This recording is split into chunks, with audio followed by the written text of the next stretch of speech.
थोड़ा सा आप जब उठोगे ध्यान से उठना, ठीक है? पता नहीं चलेगा। एंगल थोड़ा सा इसका।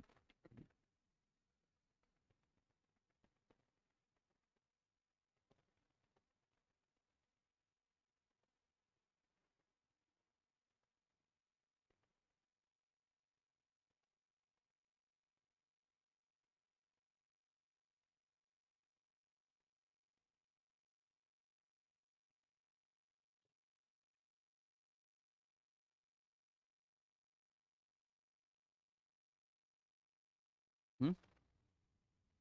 ब्लैक बोर्ड क्यों उसे? अब वो जो लिखा हुआ है फिर वो पढ़ा नहीं जाएगा ना। ये ऑलरेडी सेट है, चल रहा है। फिर वो ख़राब हो जाएगा सारा। कुछ दिखेगा, कुछ जैसे ये ब्लैक से लिखा है, ये फिर पढ़ नहीं पाओगे आप। नेक्स्ट में कर दूंगा। अब ये मैं कंटिन्यूशन में रखी थी स्लाइड, ताकि एंड में आपको पूरी पीडीएफ भी दे दूंगा ना, इस तरीके से, ठीक है? चलो लेट स्टार्ट। हमने लास्ट क्लास में डिस्कस किया था, यहीं से ओपन कर लेते हैं। हमने लास्ट क्लास में डिस्कस किया था ये टॉपिक, यही था ना? हाँ, तो न्यूटन्स। इसमें क्या, इसमें उल्टा है, वाइट से आंखें ठीक रहती हैं, ब्लैक से ज़्यादा प्रॉब्लम होगा। नहीं नहीं, मैं ये ऐसे नॉलेज के लिए बता रहा हूँ। ब्लैक पे ज़्यादा पढ़ोगे ना आंखें ख़राब हो जाएंगी एक टाइम के बाद। मेरे को पता ना, मेरी हुई है ना ख़राब। तो आप वाइट पे रहोगे तो ये थोड़ा ठीक रहेगा। तो ओके, हम इस पे आए। अगर हमने Newton's law of viscosity discuss किया था, और ये डिस्कस किया था कि shear stress acting on the layers at any distance y, किसी भी जगह पर, it is directly proportional to क्या था, एंगुलर डिफॉर्मेशन। उस एंगुलर डिफॉर्मेशन को हम क्या लिख सकते हैं, ड्यू बाई डी वाई भी लिख सकते हैं। अब ये जो चीज है du by d y, basically इस चीज को अगर मैंने डिराइव नहीं किया होता तो ये आपको यहाँ पर डाउट आता है ये कहाँ से आया है। और ये हमने एक लेक्चर, इस एक स्लाइड पहले यहाँ पर डिराइव किया था। हमने ये चीज प्रूव की थी tan थीटा वाले कॉन्सेप्ट से। तो ये रेट ऑफ एंगुलर डिफॉर्मेशन को हमने डिफाइन यहाँ पर कर लिया हुआ है।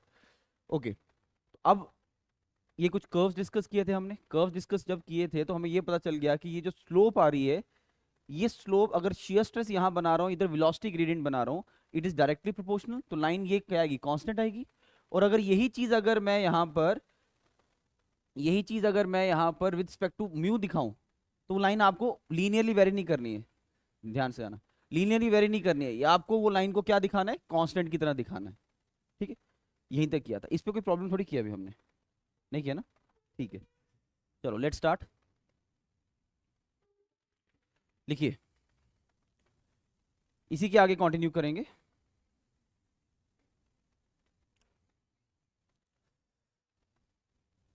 Lecture number 2। क्या डेट आज? 23, 23rd। ओके,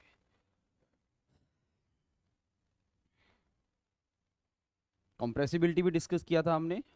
हमने कोफिशिएंट भी, ठीक है। और हमने ये, मैंने अभी बोला था, आई थिंक लिखा नहीं था, कि जो फ्लूइड्स न्यूटोनियन वाली कंडीशन को फॉलो कर रहे हैं, न्यूटन वाला, तो उसको हम न्यूटोनियन फ्लूइड्स बोलते हैं। जो न्यूटन लॉ ऑफ विस्कोसिटी को फॉलो करेंगे वो न्यूटोनियन फ्लूइड्स बोले जाएंगे। ये भी हमने डिस्कस किया था।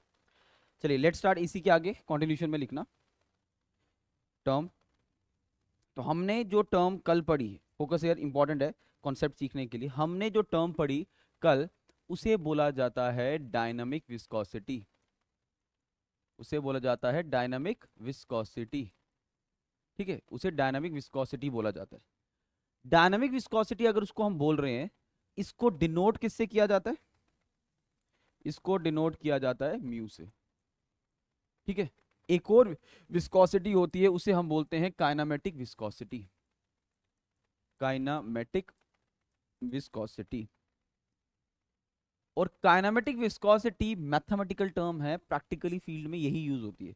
इसको डिनोट किया जाता है म्यू से, मतलब ये ऐसे कर्वी वी, ऐसे कर्वी वी से। इन दोनों के बीच में एक रिलेशन आता है। वो रिलेशन क्या है, देखो। जो डायनामिक विस्कोसिटी है, अगर मैं इसको डेंसिटी से डिवाइड कर दूंगा तो मुझे क्या मिलेगा, काइनामेटिक विस्कोसिटी। अब इन दोनों, और जो हमने कल पढ़ा था, डिराइव किया था, जो हमने कल डिराइव किया हुआ है, वो जो चीज है, वो बेसिकली जो म्यू निकला है, वो कौन सा म्यू है, वो डायनामिक विस्कोसिटी है। समझ आया? हमने काइनेमेटिक विस्कोसिटी के बारे में बात नहीं की है। तो उसी चीज को अगर मैं यहां पर लेके चलूं और आपको एक एग्जाम्पल आपके साथ बात करूं, सुनो ध्यान से सुनना, पहले समझ लेना। मैं कहता हूं मेरे पास दो फ्लूइड्स हैं, दो फ्लूइड्स हैं, एक फ्लूइड का नाम ए है, एक फ्लूइड का नाम बी है। ठीक है, वो जो दो फ्लूइड्स मेरे पास हैं ए और बी, उसमें फ्लूइड ए का डायनामिक विस्कोसिटी ज्यादा है फ्लूइड बी से, मतलब फ्लूइड ए थोड़ा थिकर साइड पे होगा, विस्कोसिटी का मतलब यही हुआ। तो कमेंट करो कि उनके काइनेमेटिक विस्कोसिटी का क्या रिलेशन होगा आपस में, क्या रिलेशन होगा बी के साथ। तो कमेंट करो काइनेमेटिक का क्या रिलेशन होगा। कोई कहता है एक ऑप्शन काइनेमेटिक विस्कोसिटी भी ज्यादा होगी बी के कंपैरिजन में, एक है बी का काइनेमेटिक विस्कोसिटी ए के कंपैरिजन में ज्यादा, एक है ये दोनों का काइनेमेटिक विस्कोसिटी सेम, और एक है कि कैनॉट डिटरमाइन, कैनॉट डिटरमाइन, इस तरीके से। अब आप इस चीज को जब देखते हो तो आपको क्या समझ आता है, आप इस चीज को जब देख रहे हो तो आपको क्या समझ आएगा कि दो फ्लूइड्स मेरे पास हैं ए और बी, और ये मैंने खुद बोल दिया कि ए वाला फ्लूइड जो है वो बी वाले फ्लूइड की उसकी जो डायनामिक विस्कोसिटी है वो ज्यादा है। तो आपसे पूछा जाए उनकी काइनेमेटिक के बारे में बताओ, तो आप इस आंसर को नहीं दे सकते अभी, it cannot be determined. Reason, क्योंकि जब फ्लूइड ए की अगर डायनामिक विस्कोसिटी ज्यादा है तो फ्लूइड जो ए है उसका जो काइनेमेटिक विस्कोसिटी होता है वो होता है म्यू डिवाइड बाय रो पे। ये अगर फैक्टर बड़ा है मान लिया, बट इसके बारे में तो हमने कोई बात ही नहीं ना की। इसका मतलब काइनेमेटिक विस्कोसिटी दो फैक्टर्स पे डिपेंड करता है। आप सिर्फ एक फैक्टर से म्यू देख के ये नहीं बोल सकते कि मेरा आंसर दूसरे का भी ज्यादा होगा। क्या पता उस फ्लूइड की डेंसिटी कम होती या ज्यादा होती। समझ आया मैं क्या बोल रहा हूं। तो मैं ये जब लिखवाऊंगा कि अगर मेरे पास दो फ्लूइड्स हैं ए और बी, अगर ए फ्लूइड की डायनामिक विस्कोसिटी ज्यादा है, यू कैनॉट से कि उसकी काइनेमेटिक विस्कोसिटी भी ज्यादा होगी। रीजन, क्योंकि काइनेमेटिक विस्कोसिटी दो फैक्टर्स पे डिपेंड करती है। आपको डेंसिटी के बारे में भी पता होना चाहिए। हाँ डेंसिटी में बता देता फिर आप कमेंट कर सकते थे। समझ आया मैं क्या बोल रहा हूँ। लिखना स्टार्ट करो, पहले ये नोट करो फिर मैं खुद लिखवाता हूँ।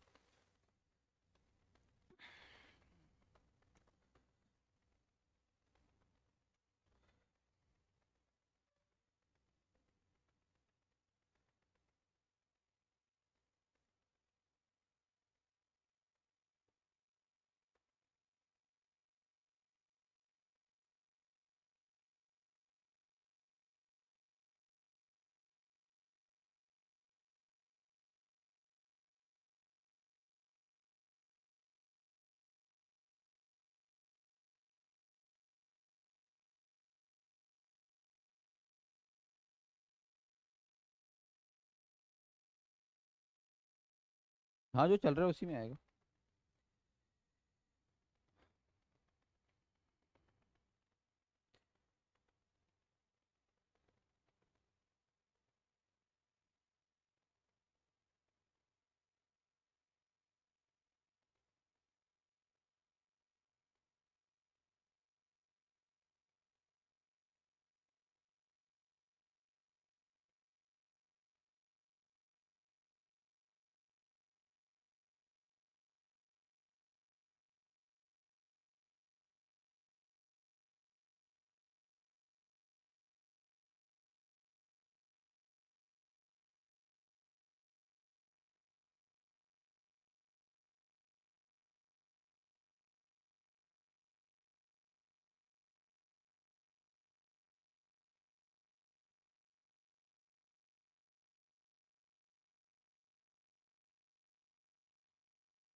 Done.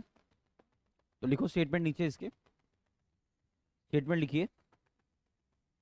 Statement will be if dynamic viscosity of A, if dynamic viscosity of A, if dynamic viscosity of A, if dynamic viscosity of A,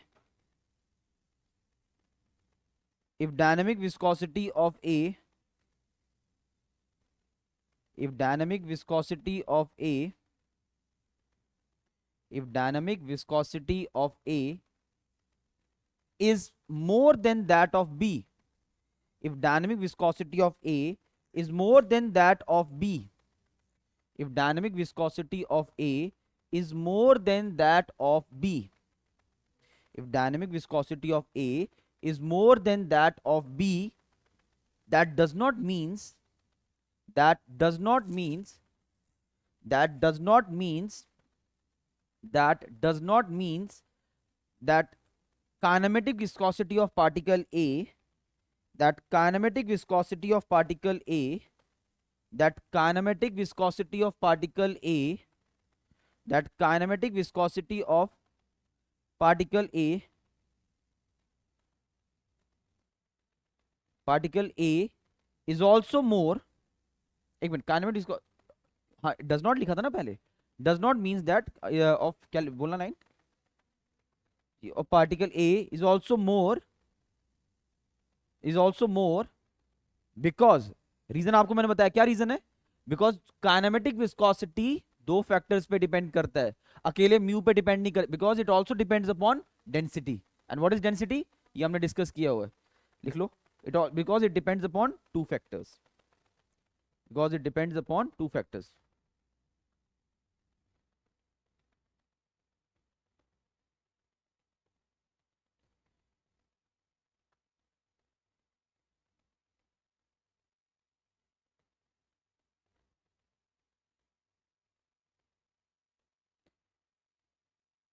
done. हाँ जी.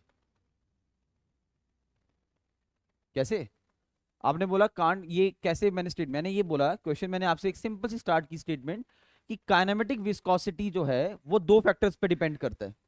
वो दो फैक्टर्स क्या दिख रहे हैं तुम्हें, म्यू और रो. ठीक है. अब मैंने तुम्हें बोला कि अगर मेरे पास दो फ्लूइड है, एक फ्लूइड ए है, मान लो एक वाटर है, एक एक केरोसिन ऑयल है, या एक तुम्हारे पास हनी है, एक की डायनेमिक विस्कोसिटी ज्यादा है दूसरे से, ये मैं खुद बता रहा हूं, ये मैंने गिवन कर दिया. मैं कह रहा हूं क्या उसी फ्लूइड का काइनेमेटिक विस्कोसिटी भी ज्यादा होगा. आप बोलोगे हाँ, मैंने ऑप्शन दिए, ज्यादा हो सकता है, दूसरा वाला ज्यादा हो सकता है, बराबर हो सकते हैं, या कैनॉट डिटरमाइंड. तो आंसर था कैनॉट डिटरमाइन. रीजन, क्योंकि डायनामिक विस्कोसिटी अगर किसी का ज्यादा है, आप उससे ये नहीं बोल सकते उसका काइनेमेटिक भी ज्यादा होगा. क्यों? क्योंकि काइनेमेटिक विस्कोसिटी दो फैक्टर्स पे डिपेंड करता है. तो मैं सिर्फ एक फ्लूइड का म्यू अगर ज्यादा है तो ये भी तो फैक्टर है नीचे, क्या पता उसका डेंसिटी बहुत कम होती है, बहुत ज्यादा होती है, इससे भी तो वेरिएशन आएगा. तो यही लिखा आपने कि काइनेमेटिक जो विस्कोसिटी है वो दो फैक्टर्स पे डिपेंड करता है. Is that clear? चलिए आगे. ये हो गया हमारा एक बेसिक सा कॉन्सेप्ट. आज हमने क्या पढ़ना है, स्टार्ट कहां से करना है, जो कल हमने विस्कोसिटीज पढ़ी थी उनकी यूनिट्स, वेरी वेरी इंपॉर्टेंट. आप लोगों ने पहले भी पढ़ी होंगी, मुझे उससे मतलब नहीं. अब मैं जो सिखाऊंगा इसको एकदम इजीएस्ट वे में करेंगे, ताकि लाइफ में आगे जितनी बार क्वेश्चन आए तो ये गलती ना हो आपसे. ठीक है. चलिए नेक्स्ट, नेक्स्ट इसी के आगे कंटिन्यूशन में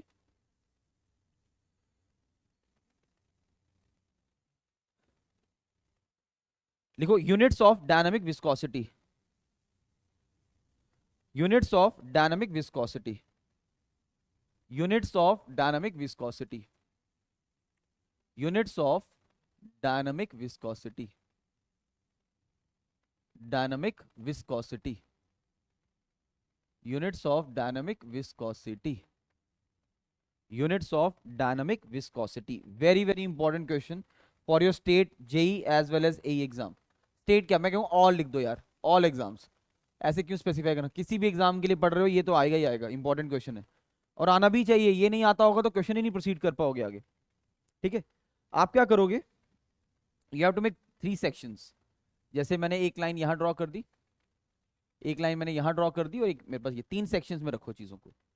एक तरफ रखो आप एसआई यूनिट, एक तरफ रखो एसआई यूनिट, एक तरफ रखो आप एमकेएस, कल पढ़ा था एमकेएस के बारे में जिसके अंदर केजीज में बात होती है, और एक तरफ रख दो आप CGS unit. CGS unit, CGS unit, ठीक है। ऐसा यूनिट में अगर हम आ जाएं तो विल स्टार्ट फ्रॉम दिस। जिसका फोन ऑन है पहले बंद कर लो, फिर जब सुनोगे फिर मेरे से कुछ अभी फोन बंद रखो, सबके फोन बंद होने चाहिए, बीच में फोन नहीं बजना चाहिए क्लास में। क्लास एंटर करने से पहले ये बेसिक मैनर्स होते हैं कि आपको फोन अपना ऑफ रखना है। आप जिस पोस्ट के लिए पढ़ने जा रहे हो आपने एक पोस्ट पे बैठना है, आपके सामने मीटिंग में आपका फोन बजेगा, आप उसको रूम से बाहर निकालोगे। ये चीज बेसिक चीज है। Tau mu d u by d y, mu d u by d y जब हमारे पास बेसिक फॉर्मूला था, मुझे म्यू निकालना है। ये क्या चीज है? Shear stress. शेयर स्ट्रेस क्या होता है? नॉर्मल स्ट्रेस ही है। स्ट्रेस क्या होता है? Force upon area. एक बार लिखते हैं इसको, force divided by area, mu d u by d y. U क्या है? वेलोसिटी, वेलोसिटी अभी फिलहाल वेलोसिटी लिख देता हूं, डिवाइड वाई क्या? डिस्टेंस, ये लिख देते हैं डिस्टेंस। ऐसे यूनिट कभी भूल जाए, देखो रट्टा नहीं मारना है, अपने आप यूनिट बन जाएगा। फोर्स क्या होता है? Newton, Newton. एरिया क्या होता है? मीटर स्क्वायर, म्यू यहां पर रखा।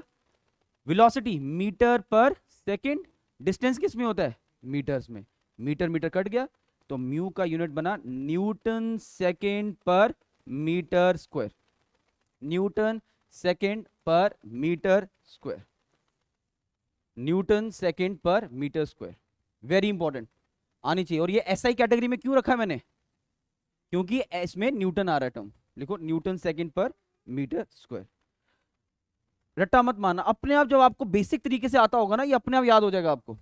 बट पहले अप्रोच सीखो कि कैसे बनाया मैंने। यहीं से मैं इसका एमकेएस बनाऊंगा,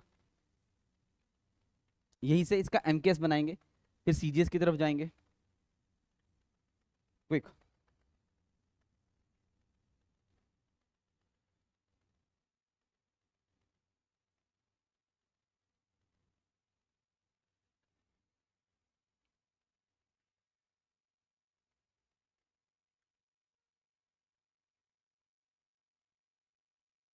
हो गया।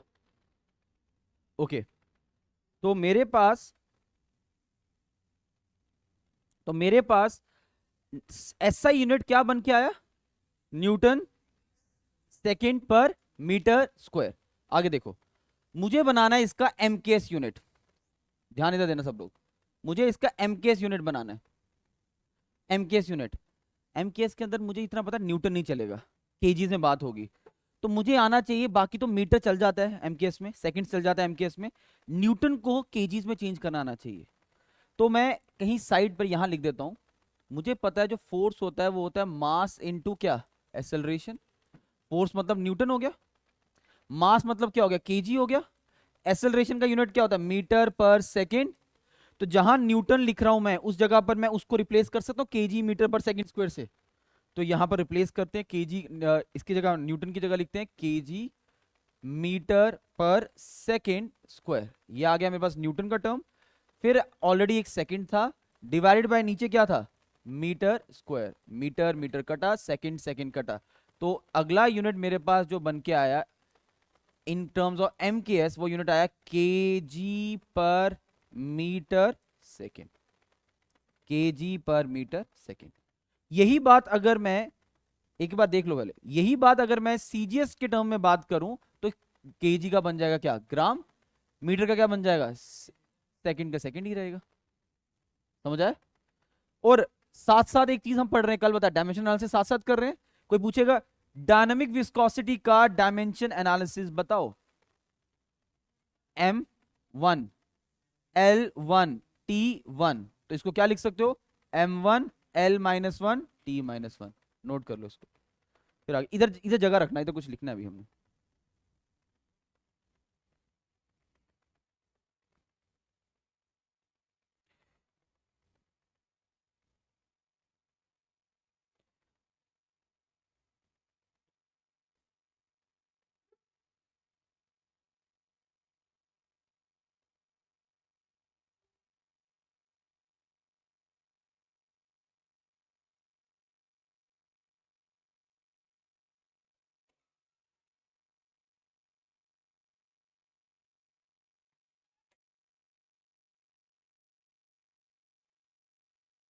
इधर हो जाए।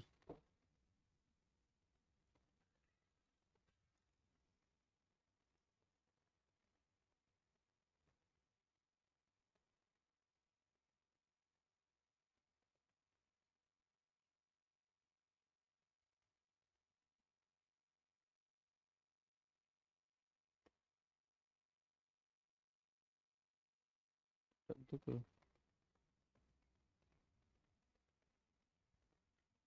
जो नहीं आया उनको फ़ोन करो, गौरव को फ़ोन करो, मीनाक्षी को फ़ोन करो, जिन्होंने आना था। ठीक है।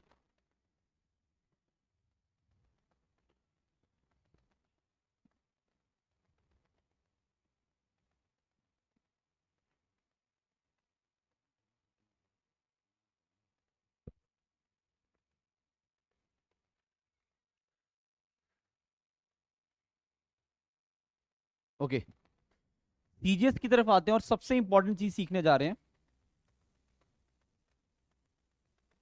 इंपॉर्टेंट टर्म है ये, एग्जामिनर इसी में फंसाएगा आपको। सुन लेना, मेरी लैंग्वेज को समझना। जितने भी फैंसी नाम है ना यूनिट्स के, विस्कोसिटी के, वो सब के सब सीजीएस के अंडर आते हैं। फैंसी नाम मतलब जैसे आपने न्यूटन वगैरह तो फिर भी सुना होता है, ग्राम वगैरह फिर भी सुना होता है, पॉइज, स्ट्रोक्स, सेंटीपॉइज, ये सेंटी, ये सब नाम जितने आप याद रखना, जितने ये फैंसी नाम आ रहे हैं, ये सब किस कैटेगरी में डाल देने आपने? सीजीएस में। सीजीएस का यूनिट क्या है? ग्राम पर सेंटीमीटर सेकंड। इसी यूनिट को पॉइज भी बोलते हैं, कुछ और नहीं। इसी चीज को हम पॉइज भी बोलते हैं। तो कोई पूछेगा वन पॉइज, ये हमारे स्टेट में एक पेपर हुआ था जेके एसपीडीसी, उसमें क्वेश्चन आया था, यही पेपर था। वन पॉइज किसके बराबर होता है? तो आपको याद रखना है सर, क्योंकि इस पे फंसोगे मेरे। आज ये तो कल जब न्यूमेरिकल चलेंगे, मैंने सारी यूनिट्स आपको पॉइज में देनी है। तो आप समझ आना चाहिए, पॉइज बोल रहे हैं तो पॉइज मतलब क्या, आपके दिमाग में क्या आना चाहिए? It is CGS unit. और सीजीएस क्या है? ग्राम पर सेंटीमीटर सेकंड। तो वन पॉइज किसके बराबर है? 1 ग्राम पर सेंटीमीटर सेकंड के बराबर ही है। समझ आया? नोट करो।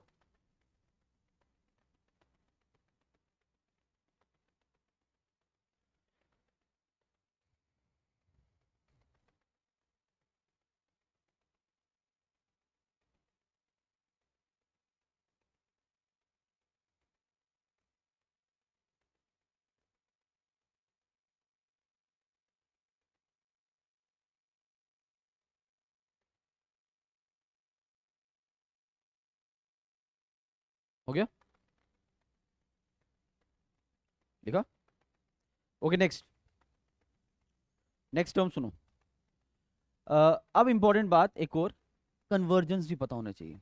जैसे सपोज मुझे इस यूनिट से इस यूनिट में आना है, या इस यूनिट से इस यूनिट में आना है, तो कैसे आएंगे? ठीक है, आपने लिख लिया सबने एक बार? ओके। ये मेरे पास ग्राम में है, ग्राम से केजी में जाना है, मल्टीप्लाई होगा डिवाइड। छोटे से बड़े में जाना है तो क्या सिखाया था कल? डिवाइड। तो इसको अगर मुझे केजी में चेंज करना है तो मैं 1 बाय क्या लिखूंगा? 1000। ये ऑटोमेटिकली क्या हो जाएगा? केजी। ओके। सेंटीमीटर से मीटर में जाना है तो क्या होगा? 1/100। ये आ गया 1/100।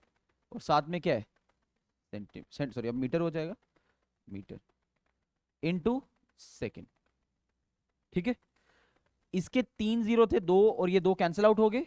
तो आंसर क्या बना? 1/10 केजी पर मीटर सेकेंड। मतलब अगर आपको इस चीज को इधर कन्वर्ट करना है तो आपको एक फैक्टर याद क्या रखना है? 1/10। जैसे 1/10 करोगे आप ऑटोमेटिकली इसमें कन्वर्ट हो जाओगे। और आपको सर इधर से अगर इधर जाना है तो कोई चेंज नहीं, क्योंकि इसी चीज को ही तो हमने, यही बोला हुआ है ना, यही तो था न्यूटन सेकंड पर। हमने सिर्फ क्या किया था? न्यूटन को खोल के केजी की फॉर्म में लिख दिया था। तो ये यहां से अगर इधर जाना है, यहां से अगर इधर आना है, तो आपका कन्वर्जन क्या है? 1/10 का। समझ आया मैं क्या बोल रहा हूँ? अब किसी को ना कन्वर्जेंस में इशू रहता है, तो मेरा उसके लिए सिंपल अप्रोच, आपको जैसे मैंने क्वेश्चन दिया, if the dynamic viscosity 0.2 poise, तो आप समझ गए। अच्छा, पॉइज बोला तो मतलब वो मेरे पास क्या आंसर है? आप जाने दो क्वेश्चन को, ग्राम में सॉल्व करो, एंड में जब आंसर आ जाएगा उसको चेंज कर देना। नहीं, कोई 1/10 नहीं सोचो, एंड में जो आंसर बनेगा, आपका आंसर अगर सपोज ग्राम्स में आ रहा है तो ऑप्शन में केजीज में है, तो एंड में भी तो कन्वर्ट कर सकते हो लास्ट स्टेप पे। वो भी एक अप्रोच है। तो जो जब सीख जाते हो मल्टीपल प्रैक्टिस के बाद, उनको पता चल जाए सीधे इसको 1/10 करना है, मैं इस वाली यूनिट में कन्वर्ट हो जाऊंगा। बात समझ आई मैं क्या बोल रहा हूँ? This is conversion. कन्वर्जन मतलब अगर आपको इस यूनिट से इस यूनिट में आना है तो आपको अपनी वैल्यू को 1/10 करना पड़ेगा। ये लिख लेना। This is also important, this is also important, note कर लीजिए।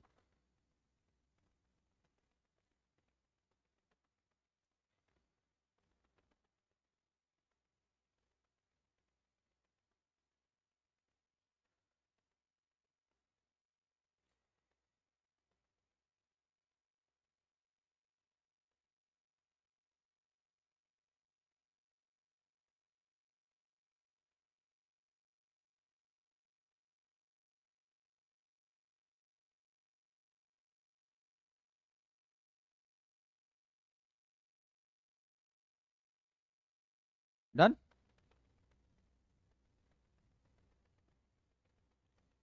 क्लियर है यहां तक? ओके। नेक्स्ट, अगली बात सुनो।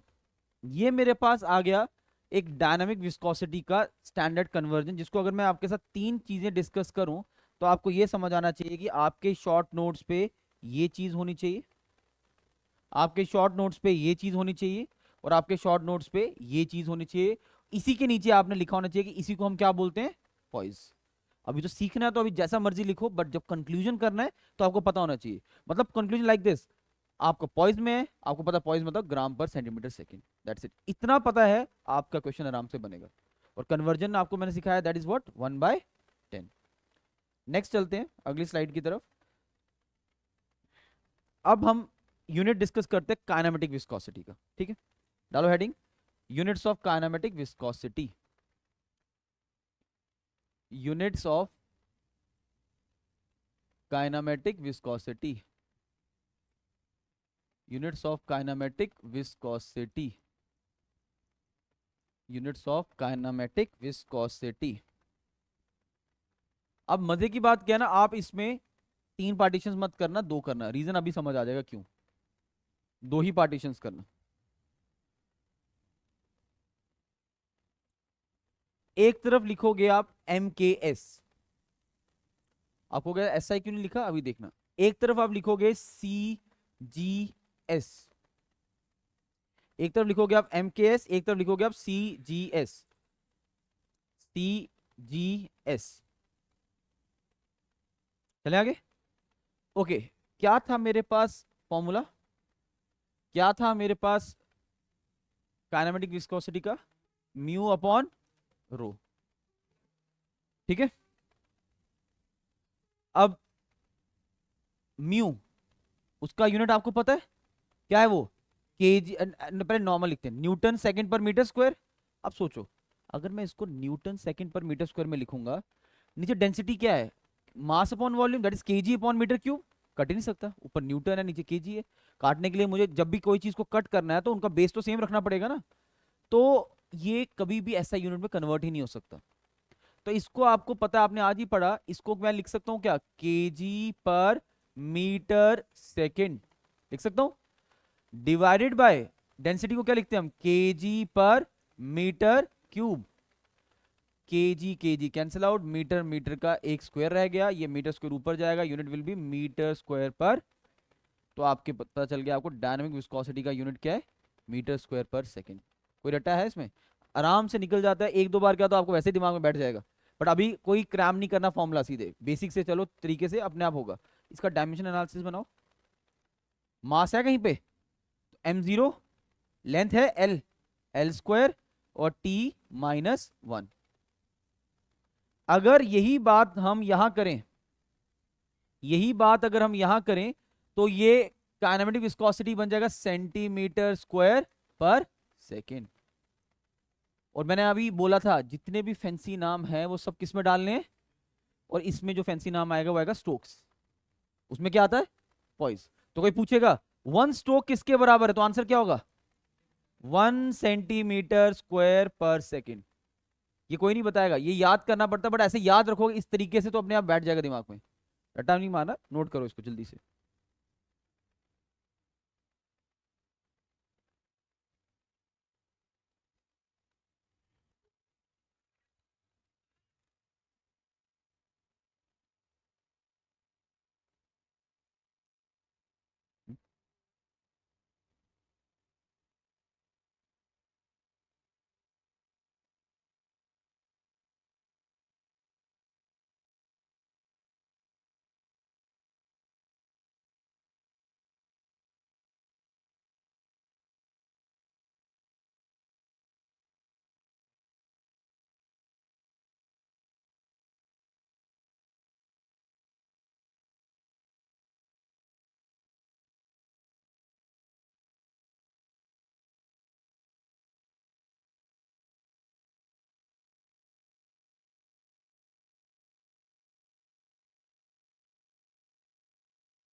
ठीक है।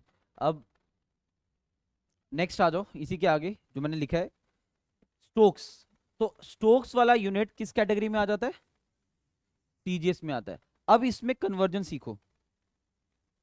इसमें अगर कन्वर्जन की बात करें हम, कि मुझे यहां से इस जगह से इस जगह में कन्वर्जन सीखना है, तो इसको चेंज करने की कोशिश करो इन मीटर्स में। तो ये सेंटीमीटर है, सेंटीमीटर को मीटर में जाना 1/100, तो 1/100 का स्क्वायर हो जाएगा, तो आ जाएगा 1/10⁴ मीटर स्क्वायर पर सेकेंड। इसका मतलब जो इनका कन्वर्जन चलता है वो क्या चलता है? 1/10⁴ का। तो आपको स्टोक्स में वैल्यू दी होगी, आपको इसमें मांगी है, तो आपको क्या करना पड़ेगा? 1/10⁴ पहले नोट करो इसको। एक और टर्म होता है दैट इज सेंटी स्टोक्स, वो यहां पर आप एज ए नोट लिख लेना। एक और टर्म होता है सेंटी स्टोक्स, इसको एज ए नोट लिख लेना। Centistokes. सेंटी स्टोक्स का स्टोक्स के साथ रिलेशन है। सेंटी स्टोक्स का स्टोक्स के साथ एक रिलेशन रहेगा, वो क्या रहेगा वो देखते हैं। सेंटी स्टोक जो है it is 1/100 times of stokes. Note कर लो, it is 1/100 times of stokes. It is 1/100 times of Stokes.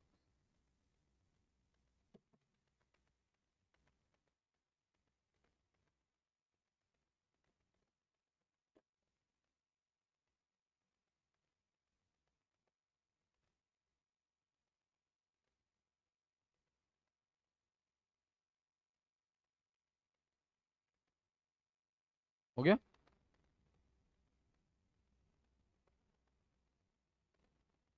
Done. ठीक है। तो ये मेरे पास मोटे मोटे दो चीजें आई, जिसको मैंने आपको आइडिया दिया कि व्हाट इज डायनामिक विस्कोसिटी, उसकी यूनिट्स क्या है, व्हाट इज काइनेमेटिक विस्कोसिटी, उसकी यूनिट्स क्या है। ठीक है। इन पर क्वेश्चन कैसा बनता है वो डिस्कस करते हैं। ठीक है। एक क्वेश्चन डिस्कस करते हैं कि ये कैसा क्वेश्चन फ्रेम कर सकते हैं यहां से आपको एग्जाम में। चलिए।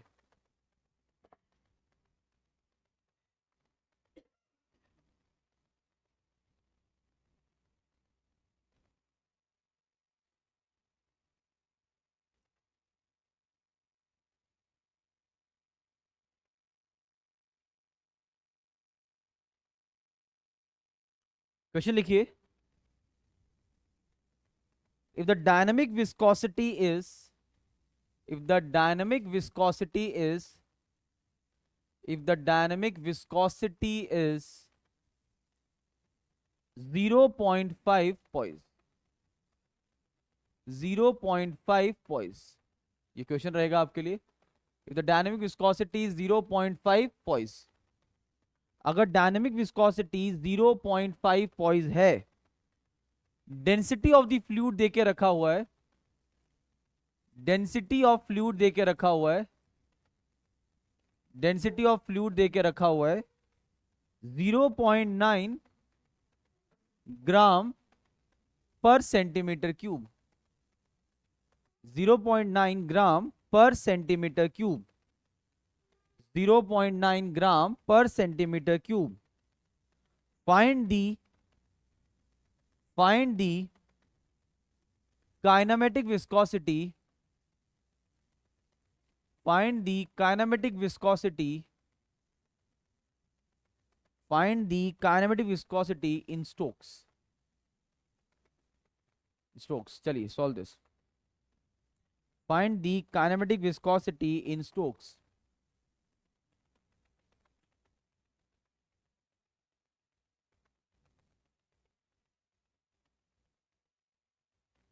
Find the kinematic viscosity in stokes.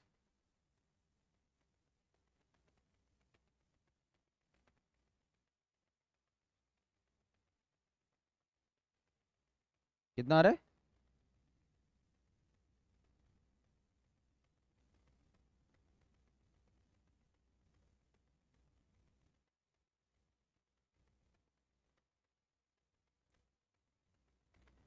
कितना आंसर है? 0 पॉइंट कितना लिखा है मैंने? 0.5 बोला है। और नीचे कितना डेंसिटी? 0.9।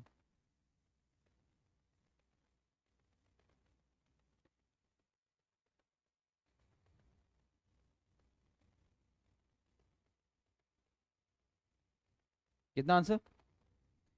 सिंपल क्वेश्चन है, कुछ करना है इसमें कुछ अलग से?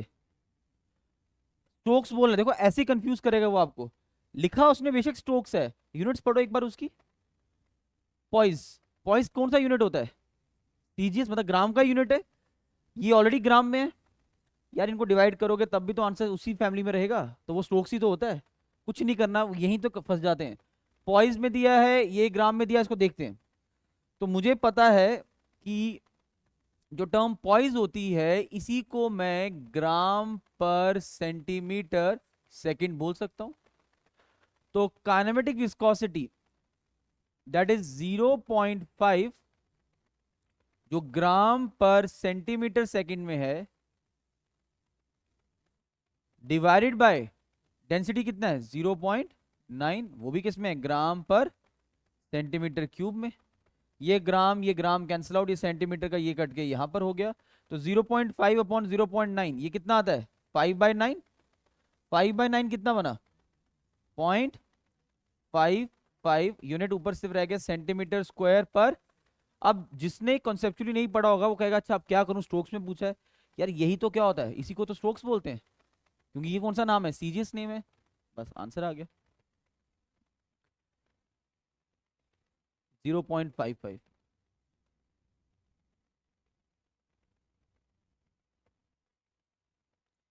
0.55।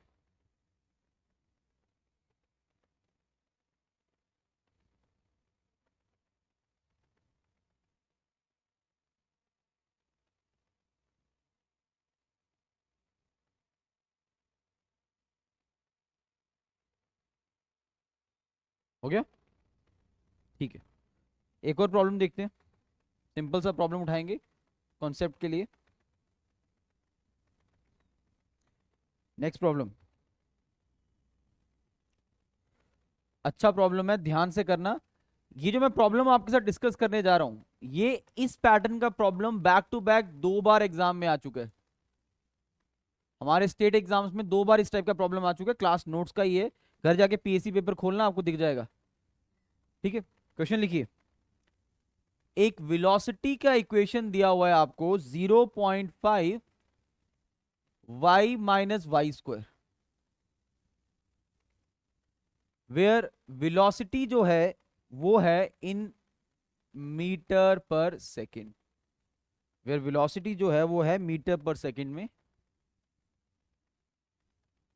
at a distance at a distance y above the plate, at a distance y above the plate, dynamic viscosity is dynamic viscosity is dynamic viscosity is 0.9 Newton second पर metre square. 0.9 Newton second पर metre square. What is the shear stress? What is the shear stress? What is the shear stress? What is the shear stress at 0.2 meter from boundary? From boundary. 0.2 meter from boundary. This is the question. चलिए,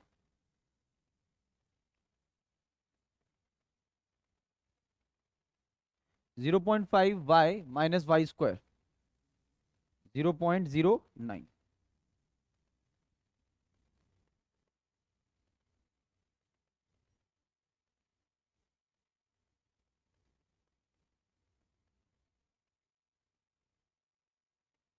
0.09 right answer.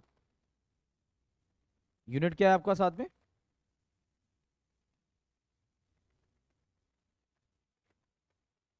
कितने आ रहा है unit? जो concept सिखाया है apply that concept, Newton पर metre square.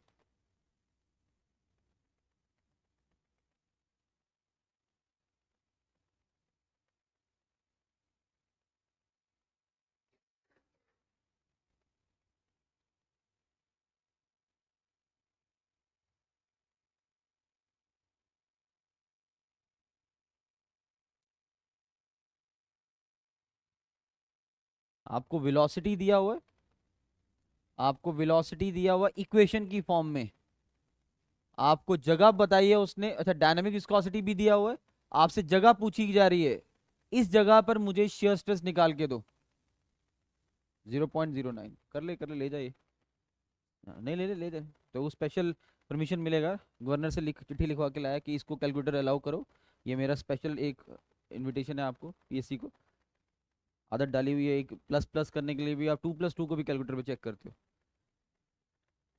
यहाँ पर सिंपल सा कॉन्सेप्ट, शियर स्ट्रेस म्यू क्या होता है, ड्यू बाय डी वाई, उसने वेलोसिटी इक्वेशन फॉर्म में दिया हुआ है, तो आप यहां पर इसको सब सब्स्टिट्यूट करोगे, म्यू की वैल्यू कितनी है 0.9 into d upon d y, bracket equation लिखो क्या है 0.5 वाई माइनस वाई स्क्वायर।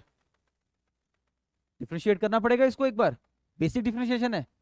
तो 0.9 इंटू ये डिफ्रेंशिएट किया एक बार 0.5 हो जाएगा, इसका क्या हो जाएगा 2y। लेकिन वो डिफ्रेंशिएट जब कर रहे हो किस जगह पर पूछ रहा है आपसे, वो जिस जगह पर पूछ रहा है वो जगह है 0.2 मीटर्स पे, उसको y में सब्स्टिट्यूट कर दो।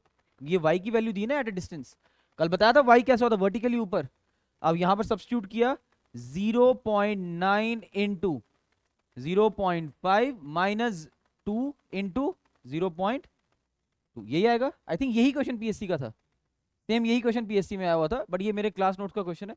ये 0.9 इंटू 0.5 माइनस 0.4 कितना हो गया 0.1, तो answer will be 0.0 sorry 9 Newton पर मीटर स्क्वायर।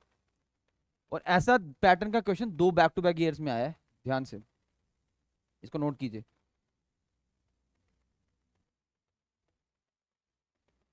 फिर वो देखो ना, अब आप खुद से नई नई गलतियां प्रोड्यूस करोगे तो फिर तो हो गई। कहाँ इतना बड़ा बड़ा आपको यहाँ पर दिख रहा है कि क्या लिखा है डायनामिक विस्कोसिटी, तो फिर कैसे होगा। Okay, any doubt, clear. Hmm हम्म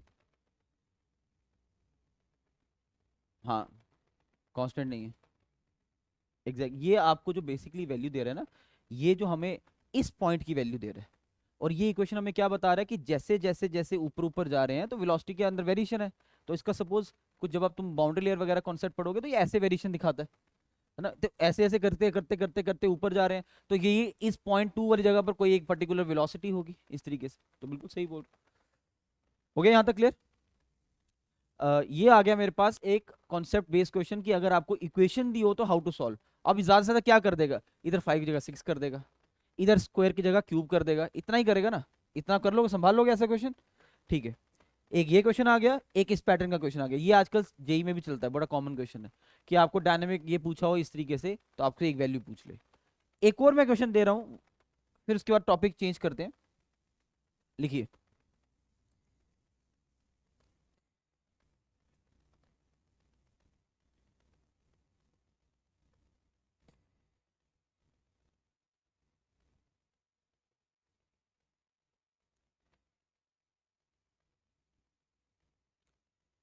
नेक्स्ट क्वेश्चन लिखिए, वेरी इजी, ये भी छोटा सा क्वेश्चन है। If the dynamic viscosity is 0.06 poise, if the dynamic viscosity is dynamic viscosity is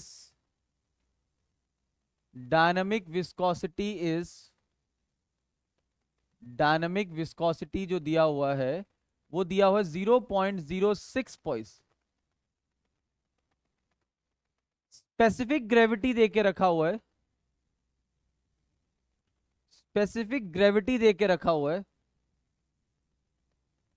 वो आपको कितना देके रखा है वो भी लिख लो 0.5, 0.5।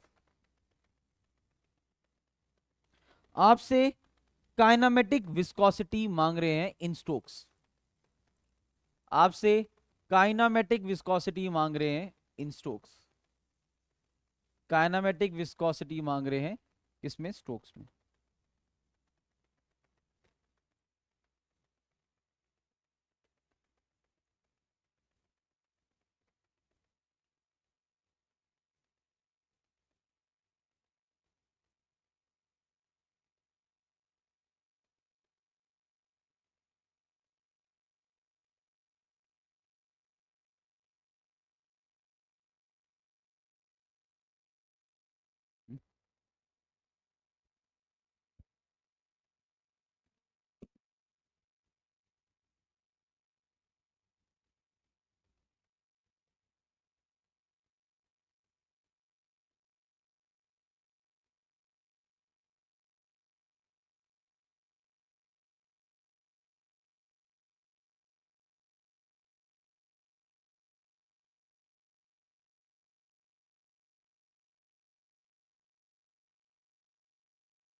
क्या आंसर है?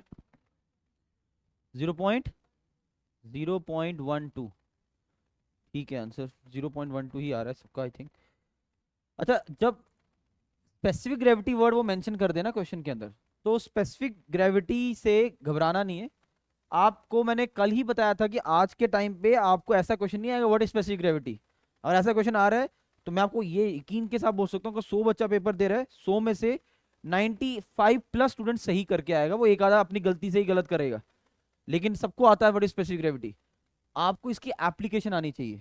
और एप्लीकेशन क्या है? एप्लीकेशन क्या थी कि आपको पता है कि काइनेमेटिक विस्कोसिटी जब मुझे निकालना है, ये बेसिकली म्यू डिवाइडेड बाय क्या होता है। अब डेंसिटी तो मेरे पास दी नहीं है, पर मुझे ये भी पता है कि स्पेसिफिक ग्रेविटी क्या कहता है कि जिसकी डेंसिटी आपको निकालनी है divide by standard fluid water. अब पॉइस किस फैमिली का टर्म है? सीजीएस फैमिली का। तो मतलब ये ऑलरेडी फैमिली कौन सी है? ग्राम वाली। तो मतलब ये 0.06 ग्राम per centimetre second divided by density. अब मुझे ग्राम में ही रखनी पड़ेगी, वाटर की ग्राम में क्या होती है? 1। दिस इज 1 ग्राम पर, सॉरी एक मिनट, सेंटीमीटर क्यूब। ये आ गया। ये अभी मेरे पास डेंसिटी, ये मैंने सॉरी वाटर का लिख दिया, 1 इंटू यहाँ कर देता हूँ 0.5। अब समझ आया क्या लिखा मैंने? ये मैंने इसको यहाँ मल्टीप्लाई करके ये वाली डेंसिटी निकाल ली। अब मेरे पास जब आंसर आया वो आया 0.06 डिवाइडेड बाय 0.5। तो ये कितना आया सॉल्व करके? 0.12। और ये यूनिट क्या होगा? सेंटीमीटर स्क्वायर पर सेकंड, जिसको हम क्या बोल सकते हैं? स्ट्रोक्स बोल सकते हैं। क्लियर? क्लियर है ये चीज? ठीक है, चलो नेक्स्ट इसी के आगे।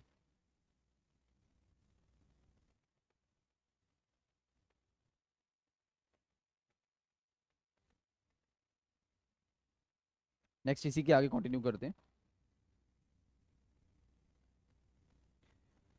अब डिस्कस करते हैं हम यहाँ पर विस्कोसिटी, डायनामिक और काइनेमेटिक का effect on temperature and pressure. अभी रिसेंटली जेई पेपर कंडक्ट हुआ, उसमें भी आया। बस हल्का सा गलती क्या था उसमें, उन्होंने गलती नहीं थी, उन्होंने स्मार्टनेस दिखाई, उन्होंने आपसे पूछ लिया कि मुझे बताओ आंसर इनकरेक्ट स्टेटमेंट्स का। आपने इनकरेक्ट देखा नहीं, आपने कहा विस्कोसिटी का क्वेश्चन है, सीधे मार्क कर देते हैं। बट उसने पूछा था which of the following statement is incorrect, कि टेम्परेचर बढ़ाने से डायनेमिक विस्कोसिटी पे क्या फर्क पड़ता है, काइनेमेटिक विस्कोसिटी पे क्या फर्क पड़ता है। लेकिन फ्लूइड में दो नाम आ जाते हैं, कल मोटा मोटा पढ़ा था, एक लिक्विड्स आ गया, एक गैसेस आ गया, तो दोनों के अलग अलग नेचर्स होंगे। ठीक है, हेडिंग डालिए, डालो हेडिंग। हेडिंग रहेगा effect of temperature and pressure on viscosity. Effect of temperature and pressure, effect effect of temperature, effect of temperature and pressure on viscosity, on viscosity, on viscosity। पहले बात करते हैं टेम्परेचर की, पहले बात करेंगे टेम्परेचर की। ठीक है, और सबसे पहले लिखो लिक्विड्स, सबसे पहले लिखो नीचे लिक्विड्स, लिक्विड्स। इधर लिख दो गैसेस, गैसेस। ठीक है, एक तरफ लिक्विड्स आ गया, एक तरफ गैसेस आ गया। लिक्विड्स के नीचे लिख दो डायनामिक विस्कोसिटी। पहले डायनामिक की बात करेंगे, डायनामिक विस्कोसिटी। इस हिसाब से लिखना कि इन दोनों के बीच में थोड़ी जगह बची रहे, ताकि मैं वहां पर कुछ आपको ट्रिक सिखा दूं। और यहां पर भी लिख देना dynamic viscosity, dynamic viscosity, dynamic viscosity, dynamic viscosity, dynamic viscosity. लिख दिया? चलो, बात को ध्यान से सुनना और समझना। मैं कहता हूं अगर टेम्परेचर बढ़ाएं, लिक्विड्स की बात कर रहा हूं, मतलब इफ टेम्परेचर इंक्रीजेस, अगर टेम्परेचर बढ़ाएं तो क्या होगा, जो इंटरमोलिकुलर फोर्स ऑफ अट्रैक्शन है ना पार्टिकल्स के बीच में, इंटरमोलिकुलर फोर्स कौन सी होती है, कल पढ़ा था, cohesion, it will try to दूर दूर जाना चाहेगा। जब वो दूर दूर जाना चाहेगा तो बॉन्ड टूटेगा उनके बीच में, जब बॉन्ड टूटेगा तो उनके बीच का जो एक रेजिस्टेंस था, जो विस्कोसिटी वाला कंपोनेंट था, जब चीजें दूर दूर होगी तो विस्कोसिटी वाला कंपोनेंट क्या हो जाएगा, गिर जाएगा, क्योंकि विस्कोसिटी कहीं ना कहीं किस पे डिपेंड करती है, इंटरमोलिकुलर फोर्स ऑफ अट्रैक्शन पे। अगर इंटरमोलिकुलर फोर्स ऑफ अट्रैक्शन ही कम हो गया तो आपका ये वाला कंपोनेंट क्या हो जाएगा, डिक्रीज हो जाएगा। मतलब अगर आप किसी भी चीज का टेम्परेचर बढ़ाओगे तो उससे उसकी डायनामिक विस्कोसिटी क्या हो जाएगी, कम हो जाएगी। रीजन, क्योंकि as we increases the temperature, as we increases the temperature, जैसे जैसे हम टेम्परेचर बढ़ाएंगे इंटरमोलिकुलर फोर्स ऑफ अट्रैक्शन क्या होगी, डिक्रीज हो जाएगी। जब इंटरमोलिकुलर, ये ऐसे पहले बॉन्ड था, हीट से ये बॉन्ड दूर दूर जा रहा है, अब वो बॉन्ड ही दूर हो गया तो उसका मतलब रेजिस्टेंस खत्म होगी। तो लिखो इसके नीचे ऐसे, if temperature increases, if temperature increases, if temperature increases, if temperature increases, आगे लिखो, intermolecular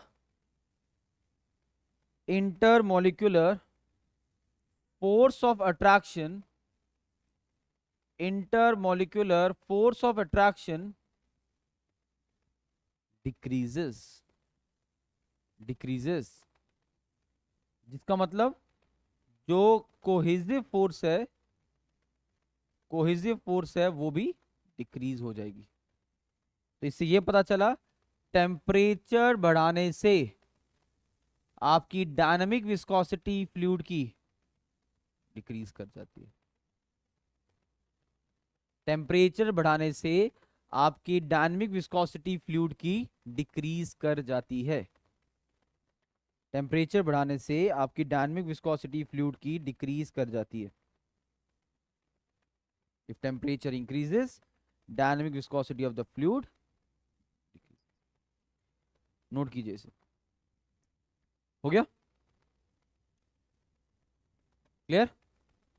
अच्छा, एक चीज को समझना है यहां पर, ओके।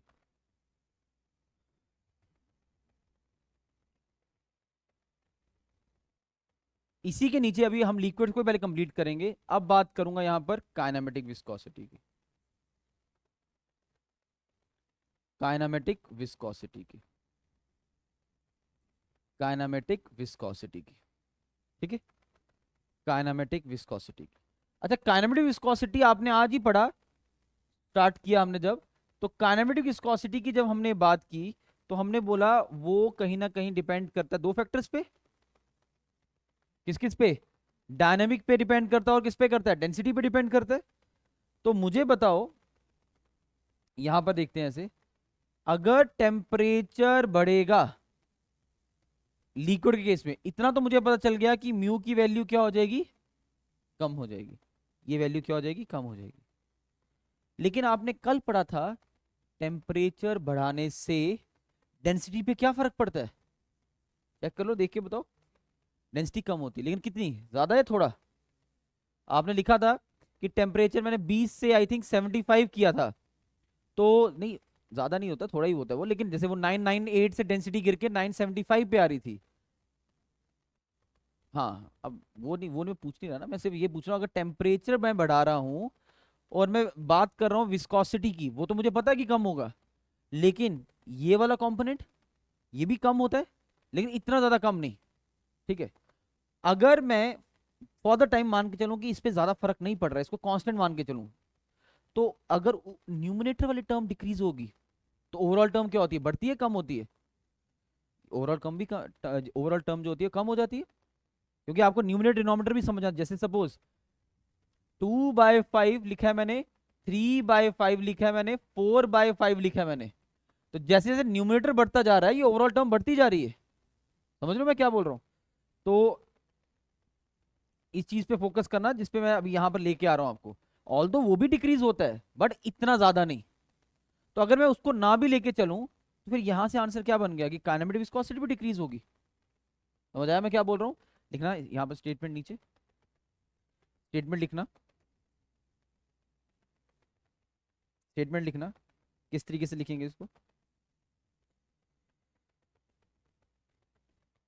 इसी तरीके से बनाओ जैसे मैंने बनाया है। टेम्परेचर इंक्रीजेस, म्यू डिक्रीजेस, यहाँ पर भी डिक्रीज का साइन दिखाओ, लेकिन इसके ज्यादा डिक्रीज के दिखा दो, ताकि ये ज्यादा डिक्रीज होता है, ये बहुत कम डिक्रीज होता है।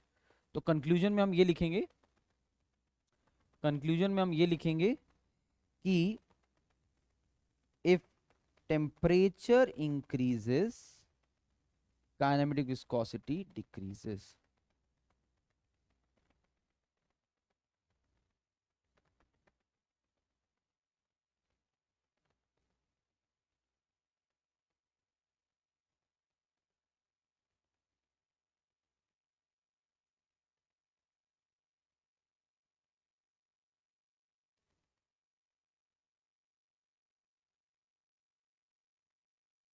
हो गया?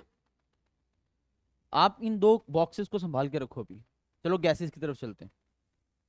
गैसेस की तरफ चलें तो हमारे पास सबसे पहले डायनेमिक की बात करेंगे, ठीक है? गैसेस के केस में बहुत से तरीके हैं, बट मैंने एक फॉर्मूला रखा हुआ है, सिंपल सा फॉर्मूला है, मैकेनिकल फॉर्मूला है। उस फॉर्मूले को देखो, आपको आंसर मिल जाएगा। आपको याद भी नहीं करना, आपको रिलेशन अपने आप याद हो जाएगा, ट्रिक सिखाऊंगा अभी मैं। तो लिखिए, डायनेमिक विस्कोसिटी के नीचे mu equals to under root of 3RT divided by m। ये सब आपकी टर्म्स हैं जो मैकेनिकल टर्म्स है, हमें नहीं चाहिए, हमें कोई मतलब नहीं, हमें सिर्फ रिलेशन देखना है। यहां से मुझे समझ आया एक रिलेशन कि डायनामिक विस्कोसिटी जो है कहीं ना कहीं टेम्परेचर के साथ लिंक्ड अप है। टी फॉर टेम्परेचर है, और जब टेम्परेचर को मैं देख रहा हूं यहां पर, देखते रहना, फोकस करना, चाहे वो अंडर रूट के अंडर है। मान लो इसके अंदर वैल्यू थी टी की, मान लो पहले 25, 25 अंडर रूट से बाहर आएगा तो 5, टेम्परेचर हो गया 36, 6, 49, 7, तो बढ़ने तो बढ़ ही रहा है ना।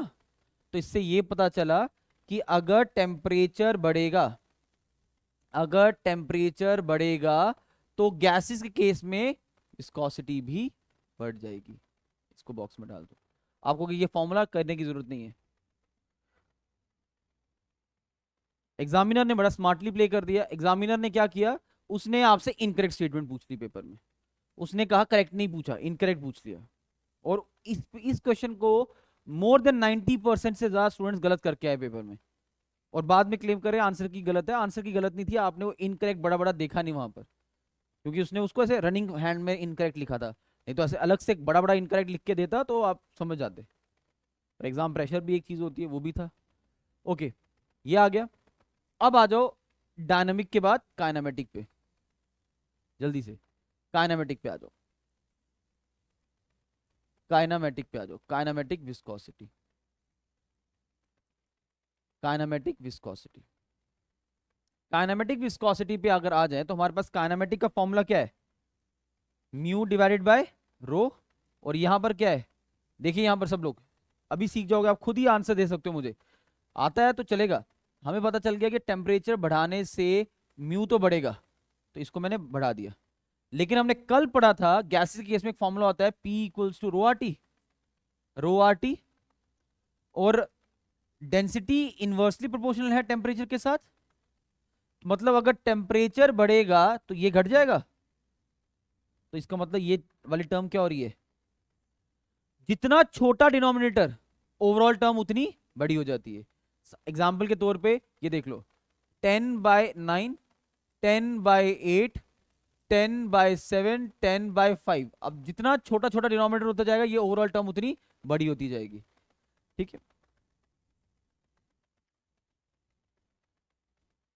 ओके, तो मेरे पास यहां से ये पता चला कि in the case of kinematic viscosity, gases वाला केस, अगर टेम्परेचर बढ़ेगा तो काइनेमेटिक विस्कोसिटी भी हमारी बढ़ जाएगी। बट आपको इतना समझने के लिए तो दिस इज वेरी इंपॉर्टेंट, एक बार लाइफ में सीखना होता है, उसके बाद आपको दिक्कत नहीं आती। क्यों? क्योंकि आपने क्या करना है, जो मैंने ट्रिक सिखानी है इसको बनाना है। ट्रिक क्या कहेगी आपकी, आपको एक ऐसा बॉक्स बना देना है बीच में, और म्यू यहां पर, काइनेमेटिक विस्कोसिटी यहां पर, लिक्विड यहां पर, गैसेस यहां पर।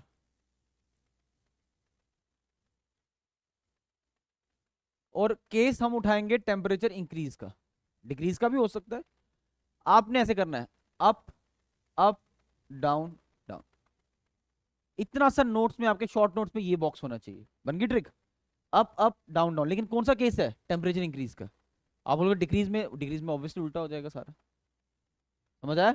ये शॉर्ट नोट्स में आपके काम आ जाएगा, अप डाउन डाउन। जल्दी से नोट कीजिए।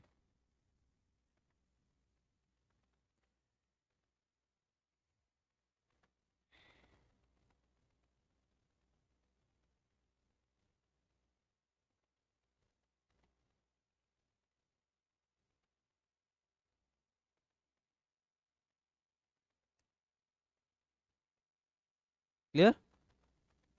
Any doubt?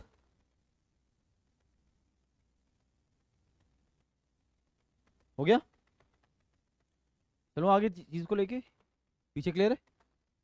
डाउट? बोलो बोलो डाउट। हाँ बोलो, कहाँ पर? यहाँ पर? हाँ, क्या डाउट आया? यहाँ पर आया mu upon rho. Mu upon rho, हमें ऊपर से पता चल गया था कि टेम्परेचर बढ़ाने पे हमारी म्यू की वैल्यू बढ़ेगी, तो मैंने ये इंक्रीज का साइन लगा दिया। लेकिन डेंसिटी का कैसे पता चला? कल के लेक्चर में, ये कल का lecture, P equal to rho R T, कल लिखा था हमने ये, P equal to rho R T. तो यहाँ पर आप लिख सकते हो, जो रो है it is directly proportional 1 by, inversely proportional 1/T। तो टेम्परेचर बढ़ने से ये वाली वैल्यू क्या हो जाएगी? कम, इनवर्सली प्रोपोर्शनल है। तो इसको मैंने यहाँ पर अप्लाई कर दिया, और यहाँ से मुझे ये पता चल गया अगर टेम्परेचर बढ़ेगा तो डेंसिटी मेरी कम होती जाएगी, तो मैंने यहाँ पर वो वैल्यू को अप्लाई कर दिया। क्लियर है ये चीज? कोई डाउट? तो इन द एंड अगर आपको कंक्लूजन चाहिए तो ये बॉक्स आपके पास होना चाहिए, इससे सारे कॉन्सेप्ट्स बन जाएंगे। कि अगर कोई पूछेगा टेम्परेचर बढ़ने पे, तो आपको पता अप अप डाउन डाउन। अब जैसा मर्जी क्वेश्चन आएगा उस हिसाब से फ्रेम कर लेना। चलो आगे। तो मेरा टेम्परेचर यहाँ पर क्लियर हो गया। प्रेशर छोटा सा टॉपिक है, प्रेशर्स के बारे में लिखते हैं। अब डालो heading pressures. Pressure, pressure, pressure. Pressure में यार तीन फैक्टर्स तो खत्म है, वो तो उनका कोई रोल ही नहीं है। तो सबसे पहले लिखिए, प्रेशर के केस में, प्रेशर के केस में आप सबसे पहले वही जैसे कैटेगरी पहले बनाई थी उसी तरह से कैटेगरी बनाते चलो मेरे साथ। एक तरफ लिख दो लिक्विड्स, यहां लिख दो आप लिक्विड, ठीक है। यहां पर लिख दो आप गैसेस, यहां लिख दो आप गैसेस। और लिक्विड्स के नीचे एक लाइन लिख दो, जिससे पूरा स्टेटमेंट क्लियर हो जाएगा कि लिक्विड्स के केस में mu and kinematic has no relation. Solve करने की जरूरत नहीं है, has no relation, has no relation with pressure, with pressure, has no relation with pressure. तो अगर P इंक्रीज भी होता है और डिक्रीज भी होता है, आप बोलोगे मेरा विस्कोसिटीज जो हैं, विस्कोसिटी जो हैं वो remain unaffected, remain unaffected, remain unaffected, इस तरीके से विल रिमेन अनइफेक्टेड।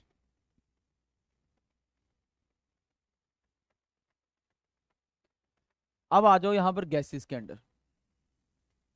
गैसेस में भी लिखोगे mu has no relation, they has no relation, no relation with pressure, with pressure. Pressure के साथ इसका कोई भी रिलेशन नहीं है, तो it remains unaffected, it remains unaffected, it remains unaffected, it remains unaffected. लेकिन जब बात काइनेमेटिक की आती है, जब बात काइनेमेटिक की आ रही है, जब बात यहां पर काइनेमेटिक विस्कोसिटी की आ रही है, ध्यान से सुनना, तो काइनेमेटिक में एक टर्म और आ जाती है, that is mu divided by rho. अब यहां पर ध्यान देना सब लोग, इसका तो कोई इफेक्ट नहीं है, नो चेंज। लेकिन हमें ये पता है गैसेस के केस में पी होता है रो आर टी के बराबर। ये कॉन्सेप्ट मैं लिक्विड्स में नहीं लगा सकता। तो रो आर टी, और मुझे पता है अगर pressure is directly proportional to temperature, तो टेम्परेचर बढ़ेगा तो प्रेशर भी बढ़ेगा। लेकिन मेरे को यहां पर किसके साथ चाहिए इसको, डेंसिटी के साथ। तो density is inversely proportional to what, temperature. Temperature बढ़ेगा तो डेंसिटी क्या हो जाएगी, डिक्रीज। और अब जब डिनोमिनेटर डिक्रीज होगा तो ये ओवरऑल टर्म क्या हो जाएगी, बढ़ जाएगी। डिनोमिनेटर जितना छोटा ओवरऑल टर्म उतनी ज्यादा बढ़े। तो नोट कर लो।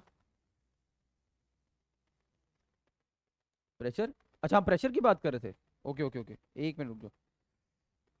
हम टेम्परेचर की बात नहीं कर रहे थे ना, हम प्रेशर और डेंसिटी का रिलेशन निकाल रहे थे। Pressure is directly proportional to क्या, डेंसिटी। तो डेंसिटी, अगर प्रेशर बढ़ेगा तो डेंसिटी भी बढ़ेगी। मैंने टेम्परेचर वाला कॉन्सेप्ट लिख दिया, रुको यहाँ पर इसको हटाने दो। अब देखो, यहाँ पर आ गया आपका इंक्रीज की बात। अब मेरे पास यहाँ पर टर्म है डेंसिटी। डेंसिटी अगर, सॉरी प्रेशर है, हाँ प्रेशर अगर बढ़ रहा है तो उससे डेंसिटी भी क्या हो रही है। और जब डिनोमिनेटर जब बढ़ जाएगा तो ये ओवरऑल टर्म क्या हो जाएगी, डिक्रीज हो जाएगी। अब ठीक है, अब लिखो, अब नोट कर लीजिए।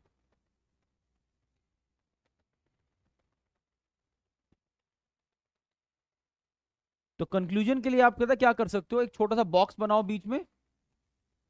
बॉक्स के अंदर आप इस तरह से एक लाइन खींचो, यहाँ डायनामिक विस्कोसिटी, यहाँ kinematic viscosity, dash dash dash, और यहाँ पर डिक्रीज का दिखा दो। और लिख दो प्रेशर का केस है, इंक्रीज का केस। पहला वाला बॉक्स आप लिख लो यहाँ पर, पहला वाला बॉक्स लिक्विड्स का है, दूसरा वाला बॉक्स हमने गैसेस के लिए बनाया है। जल्दी से, जल्दी कीजिए, फिर एक क्वेश्चन करते हैं।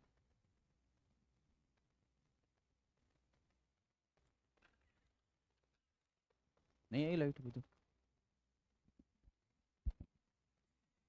Okay.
क्लियर है ये चीज।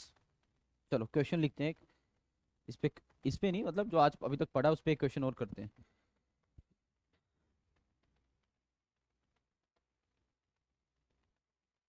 ठीक है, क्वेश्चन क्या है, अच्छा क्वेश्चन है, बेसिक लेवल क्वेश्चन नहीं है, जो अभी तक 3 क्वेश्चन किए थे उससे बेटर क्वेश्चन है, और अच्छा क्वेश्चन।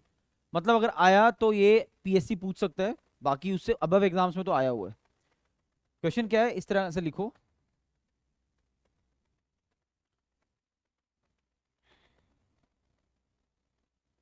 कॉन्सेप्ट आपका वो क्लियर हो चुका है तो इसलिए क्वेश्चन भी समझ आ जाएगा आपको आराम से।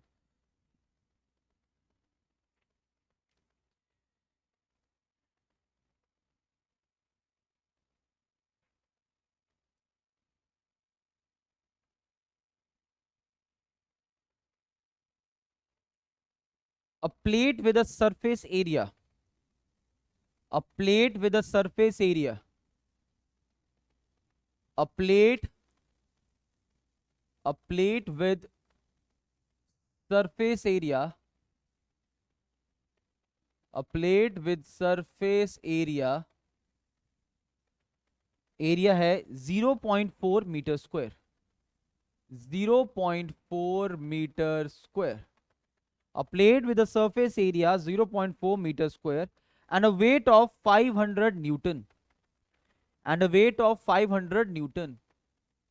And weight of 500 Newton.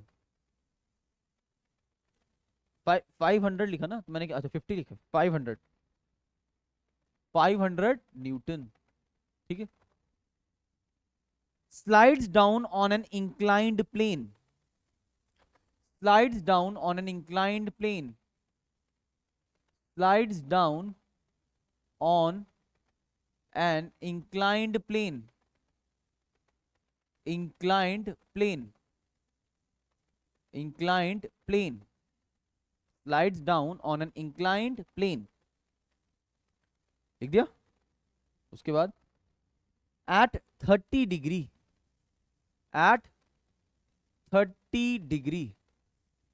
At 30 degree. To the horizontal. To the horizontal. To the horizontal.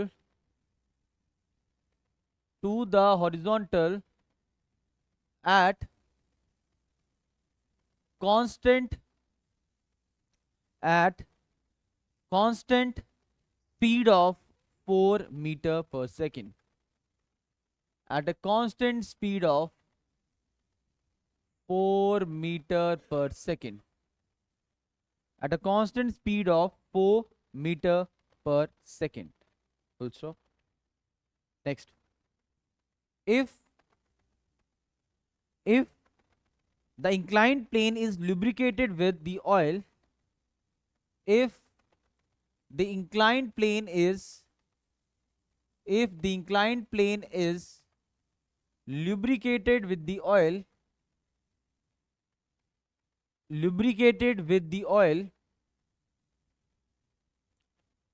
of dynamic viscosity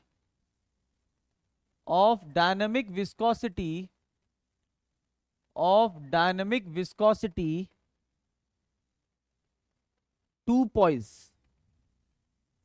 2 poise. Dynamic viscosity दिया हुआ मैंने 2 poise. Find the thickness of the lubricated film. Find the thickness of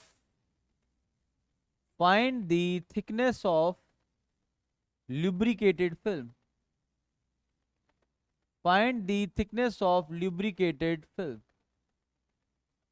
Find the thickness of lubricated film. Proper एक ए level question, ए से ऊपर है but A level के लिए you have to be ready for such questions.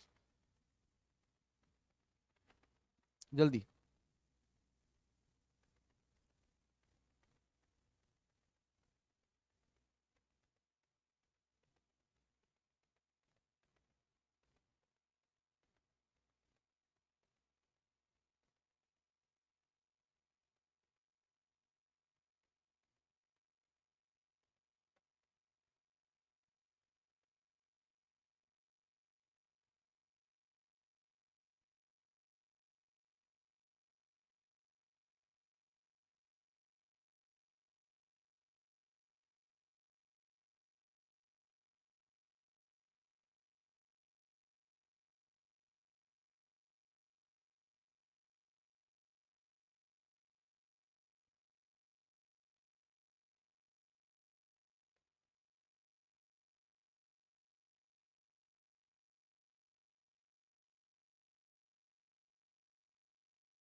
Right answer, good.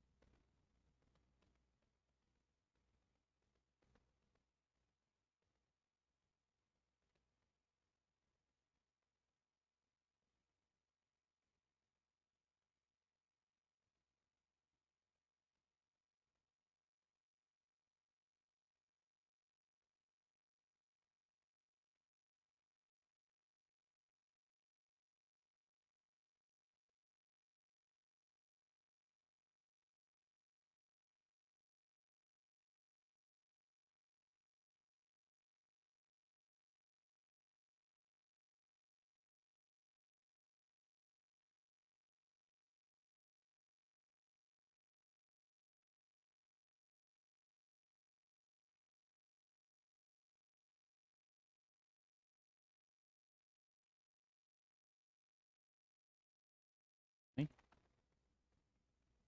अच्छा question है, try करना है। गलत होगा ज्यादा तो और क्या हो सकता है, but you have to try.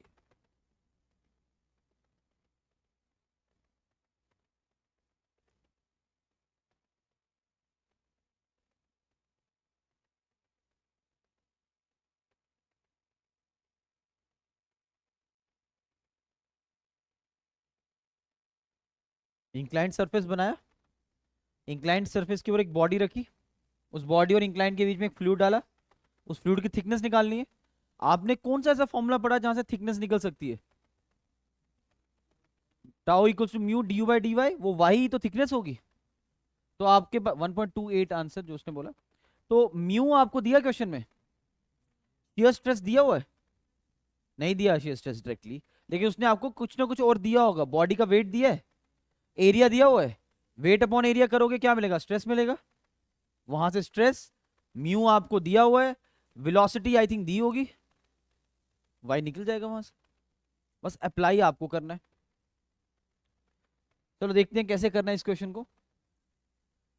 क्या कह रहा है क्वेश्चन में? कह रहा है कि a plate with a surface area of 0.4 meter square, weight दिया हुआ है 500 Newton, slides down on an inclined plane at 30 degree to the horizontal at a constant speed भी दी हुई है, कितनी? 4 मीटर पर second. If the inclined plane is lubricated with the oil of dynamic viscosity, mu भी दी के रखा है 2 पॉइज है, मतलब 2 ग्राम पर सेंटीमीटर सेकेंड। अगर इसको केजी फैमिली में लिखना है तो 0.2, 1/10 0.2, वो बाद में देखते हैं। हमें थिकनेस निकालनी है, मतलब हमें क्या निकालना है? वाई निकालना है। तो अगर मैं इसको पहले एनालाइज करूं कि अगर सपोज इस तरह से ये इंक्लाइंड प्लेन था, यहां पर ये कोई बॉडी पड़ी है इस तरीके से, उस बॉडी के और इसके बीच में फ्लूइड पड़ा है, ये फ्लूइड है। उस फ्लूइड की मुझे क्या निकालनी है? उस फ्लूइड की मुझे थिकनेस निकालनी है, और थिकनेस को मैंने क्या मान लिया? वाई मान लिया। दिख रहा है? अब इसका जो वेट होगा वो तो ऐसे नीचे आ रहा होगा, और एक नॉर्मल कंपोनेंट ये ऐसे। ये एंगल कितना है यहां पर? अगर ये 30 है तो ये भी 30 होगा। एंगल बताया था ना आपको, मैंने सिखाए हुए। तो ये 30 तो ये भी 30। देखते रहना, वेट यहां पर, तो ये कंपोनेंट यहां पर क्या आ जाएगा? W cos 30। और ये कंपोनेंट क्या आ जाएगा? W sin 30। यही फोर्स की तरह अप्लाई कर रहा होगा इस पे।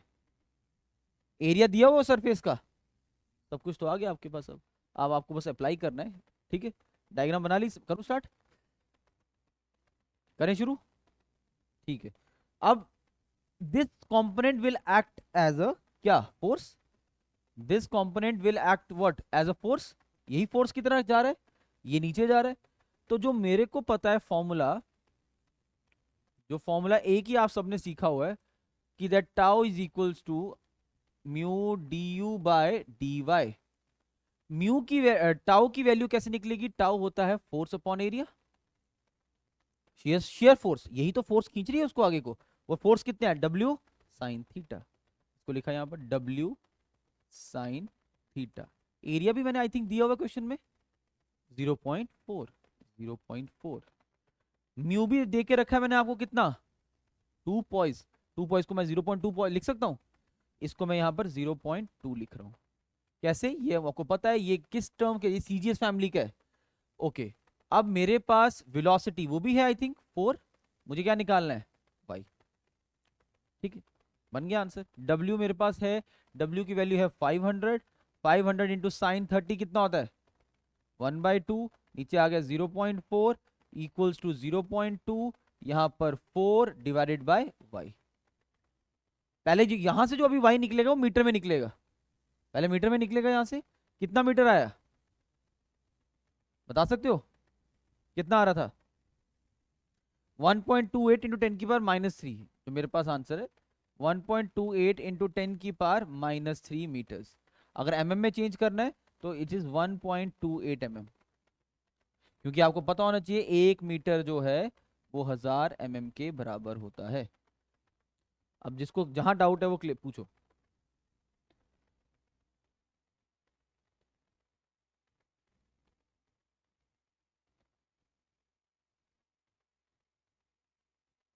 सब कुछ क्वेश्चन में था, अप्लाई करना आपको सीखना था, वो आपने भी सीखा। आ सकता है, कोई बड़ी बात नहीं है, आ सकता है पेपर में ये क्वेश्चन। मैंने वाई छुपा दिया, क्या पता वो वाई दे दे, वो आपको वेलोसिटी पूछ ले। इंक्लाइंड करके वो पूछ सकता है आपसे क्वेश्चन को।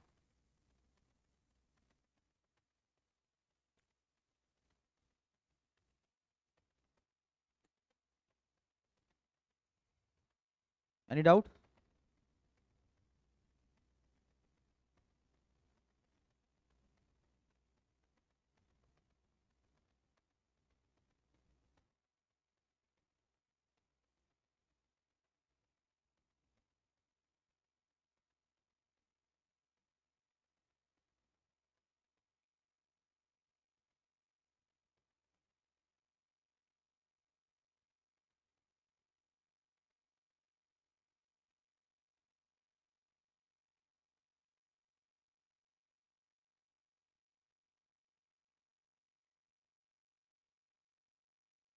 क्लियर? बताओ बताओ कहाँ से, यहां से ये फॉर्मूला, नहीं नहीं मैं बता रहा हूँ, ये फॉर्मूला आया। फॉर्मूला में तुझे चाहिए था यहाँ पर टाउ शियर स्ट्रेस, और शियर स्ट्रेस डायरेक्टली क्वेश्चन में गिवन नहीं था। अब तुझे शियर स्ट्रेस कैसे निकलेगा, स्ट्रेस ही है ना वो, फोर्स अपॉन एरिया। फोर्स कैसे निकाल, पहले तो उन्होंने डायग्राम, डायग्राम दी नहीं होगी क्वेश्चन में, खुद बनानी पड़ेगी। तो देखा कि अच्छा बॉडी इंक्लाइंड है और नीचे आ रही है, एंगल दिया हुआ है। अब इसका वेट, अगर यही चीज सुनो ध्यान से, अगर ये चीज इंक्लाइंड की जगह सीधा पड़ा होता तो पूरा का पूरा वेट 500 वो इन्वॉल्व हो रहा होता। लेकिन जब इंक्लाइंड पड़ा है तो जो नीचे की तरफ ये आ रही है बॉडी, वो किस कंपोनेंट की वजह से आ रही है, W sin थीटा की वजह से।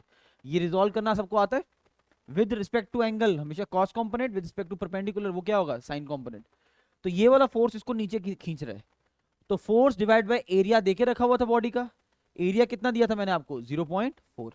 तो फोर्स अपॉन एरिया करके मुझे यहां से क्या मिल गया, shear stress equal to mu देके रखा था क्वेश्चन में आपको, सर म्यू तो 2 दिया हुआ है, वो 2 पॉइज है। पॉइज कौन सा यूनिट है, ग्राम फैमिली का। उस फैमिली से किसी भी तरफ जाना है, नंबर 2 या नंबर फर्स्ट ब्लॉक में जाना है, उधर से आपको किसी भी ब्लॉक में अगर जाना है, ये देखो इस फैमिली से, ग्राम फैमिली से किसी भी ब्लॉक में जाना है, तो आपको कन्वर्जन क्या सिखाया था मैंने, कहीं लिखा था यार, मिट गया क्या, एक मिनट को, ये 1/10। तो आपके पास ये कन्वर्जन पता होना चाहिए। उसके बाद, उसके बाद देखो यहां पर कि मेरे पास अब ये वैल्यू भी आ गई। अब वेलोसिटी वो भी क्वेश्चन में गिवन था, बचा क्या पीछे, y। तो ये y कैसे निकलना है, ये आपको अब सीख लिया आपने। अब ऑप्शन देखने पड़ते हैं mm में है या मीटर में है, तो वहां से आपको एंड में अपना आंसर फाइनलाइज करना है। क्लियर? हम्म, हाँ ये, अच्छा डाउट अच्छा है इसका, ये ड्यू बाय डी वाई तो डिफरेंशियल फॉर्म में है, बिकॉज ये भी एक कॉन्सेप्ट याद रखना, अगर आपको वेलोसिटीज डायरेक्टली दी हो ना यहाँ पर, तो you can put them in the form of v by y, याद रखना। ये चीज अच्छी है, इंपॉर्टेंट चीज पूछी इसने। आप उन वैल्यूज को डायरेक्टली भी v बाय वाई फॉर्म में पुट कर सकते हो। अगर यही चीज तेरे को इसमें इक्वेशन फॉर्म में दी होती, then you have to differentiate that. मतलब तू कह सकता है कि अच्छा सर आप ये कह रहे हो, इसका मतलब इसी चीज को मैं ऐसे कभी लिखना पड़े किसी क्वेश्चन में, तो मैं इसको v बाय वाई करके भी लिख सकता हूँ, हाँ लिख सकता हूँ। क्लियर? चलो आगे। ठीक है, नेक्स्ट नेक्स्ट आ जाते हैं। कॉन्सेप्ट है, अच्छा कॉन्सेप्ट है, आपको आना चाहिए कॉन्सेप्ट, पेपर में पूछ सकते हैं। आज के टाइम पे, ध्यान सुनना मेरी बात, आज के टाइम पे जो अभी सिनेरियो चल रहा है 2024 वाले के आगे के एग्जाम जो आएंगे, वो इस कॉन्सेप्ट को directly as a objective use करवा सकते हैं आपसे। मेरे टाइम पे ये एज अ क्वेश्चन मेंस का होता था, प्रूव दैट दिस। मुझे लगता है आज के टाइम पे ये अब आपको ऐसे पूछा जाएगा कि मेरे को ये कंडीशन है, इसका आंसर निकाल के दो। वो तभी निकाल पाओगे अगर ये कॉन्सेप्ट आता है। कॉन्सेप्ट क्या है, सुनना ध्यान से, लिखना कुछ नहीं अभी। कहते हैं एक, आपकी हेडिंग रहेगी कॉन्सेप्ट, अभी नहीं, पहले सुनो। कहता है एक पैरेलल प्लेट्स हैं, उसमें दो फ्लूइड्स चल रहे हैं, अलग अलग, सेम नहीं, अलग अलग। एक फ्लूइड की विस्कोसिटी है म्यू 1, एक फ्लूइड की विस्कोसिटी है म्यू 2। ठीक है, हम अपनी प्लेट को किसी भी एक साइड से, और प्लेट की थिकनेस को नेग्लेक्ट कर दो, उसको नहीं कंसीडर करना, ओवरऑल ये डेप्थ मान के चलते हैं h, ओवरऑल ये मान के चलते हैं h। कहता है हम अपनी प्लेट को किसी भी साइड से कहां रखें कि दोनों फेसिस पे सेम फोर्स लगे। बात समझे मैं क्या बोल रहा हूं? कि एक फ्लूइड मेरे पास यहां पर है, जिसकी ये अगेन ये यही कॉन्सेप्ट, दो फ्लूइड्स आपके पास हैं, एक आ गया यहां पर म्यू 1, एक आपके पास यहां पर आ गया म्यू 2। इससे समझ आ गया दो अलग अलग फ्लूइड्स हैं। ये ऐसे फ्लूइड भी दिखा देते हैं। ठीक है, ये फ्लूइड आ गया, ये फ्लूइड है। ये मेरे पास एक प्लेट है, और इस प्लेट को मुझे एक ऐसी पोजीशन पे रखना है, ये एक प्लेट है, ठीक है, इस प्लेट को मूव कराना है, यहां पर वेलोसिटी उसकी v मीटर पर सेकंड है। और इस प्लेट का ऊपर देखूंगा वैसा ही एरिया, नीचे देखूंगा वैसा ही एरिया, कॉपी दिखाना। ये देखो ऐसे मान लो, ऐसे ये प्लेट है, ये और ये मेरा बोर्ड मान लो फ्लूइड था, अलग अलग दो फ्लूइड थे ऊपर नीचे। मैं किस जगह पर इस प्लेट को चलाऊं, ऊपर से देखूंगा तो वही एरिया दिख रहा है, नीचे से भी सेम एरिया, तो एरिया सेम है, बॉडी का शेप सेम है। किस जगह से फ्लूइड को चलाऊं कि जो फोर्स इधर लगे वही फोर्स कहां लगे, इस वाले प्लेन पे, इस तरीके से। तो हमें वो एक वैल्यू फाइंड आउट करनी है, किसकी, एच वाई की। मुझे एक वैल्यू फाइंड आउट करनी है वाई की, यहां से या ऊपर से कहीं से भी निकाल सकते हैं। ये कॉन्सेप्ट होगा। पेपर में आपको क्या करेगा, वो कहेगा म्यू 1 दे के रखेगा, म्यू 2 दे के रखेगा, वेलोसिटी दे के रखेगा, एरिया वगैरह मेंशन कर दे, बोलेगा मुझे वाई निकाल के दो जब दोनों फेसेस पे सेम फोर्स लग रही है। तो वो आपको एज ए ऑब्जेक्टिव पूछ सकता है, हम इसको भी एज ए कॉन्सेप्ट सीखेंगे। समझ आया मैं क्या बोल रहा हूँ? कॉन्सेप्ट की हेडिंग डालो, determine the y, determine the y, determine the y, determine the Y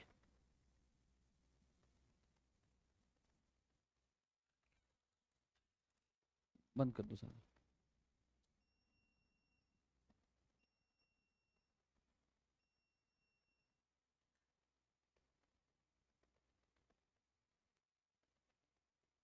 system बंद कर दो, लॉग आउट कर दो। अब वो इंटरनेट मत बंद करना, इंटरनेट मत बंद करना, चार्जर भी निकाल दो।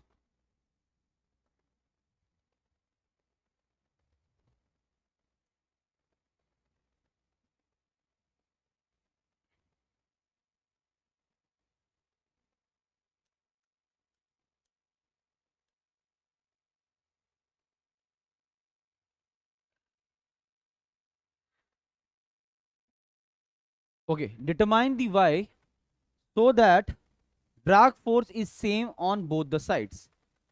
Determine the y so that drag force is same on both the sides.